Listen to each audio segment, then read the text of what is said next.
Hi friends, இன்றைக்கி நம்ம வீடியோவில் ஒரு ஹெல்த்தியான நல்ல காரசாரமான ஈரல் வறுவல் எப்படி செய்கிறதுன்னு பார்க்கலாம். அதுக்கு ஒரு கடாயில் எண்ணெய் சேர்த்துட்டு எண்ணெய் சூடனே கடுகு தாளிச்சிக்கலாம்.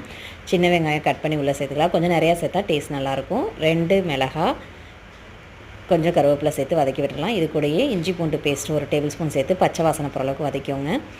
கூட வாஷ் பண்ணி வச்சுருக்க ஈரலை சேர்த்துட்டு ஒரு தடவை மிக்ஸ் பண்ணி விட்டுடலாம். இது கூட 2 டீஸ்பூன் அளவுக்கு தனி மிளகாத்தூள், 1 டீஸ்பூன் மஞ்சத்தூள், 1 டீஸ்பூன் சீரகத்தூள், தேவையான உப்பு, 2 டீஸ்பூன் மல்லித்தூள் சேர்த்துக்கலாம். இது ஒரு தடவை கலந்து விட்டுட்டு இது கூட கறி மசால் பொடி 2 ஸ்பூன் சேர்த்துக்கோங்க. காரத்தன்மைக்கு தகுந்த மாதிரி கூட்டி குறைச்சி சேர்த்துக்கலாம்.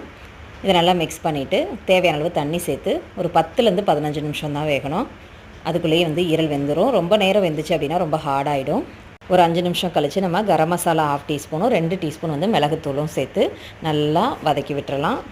இந்த மாதிரி நல்லா தண்ணி சுண்டி ஈரல் வெந்தோடனே நம்ம மல்லியில் தூவிட்டு ஸ்டவ் ஆஃப் பண்ணோம் அப்படின்னா ஈரல் வறுவல் ரெடி. இதில் மிளகோட ஃப்ளேவர் நல்ல டேஸ்ட் கொடுக்கும். ட்ரை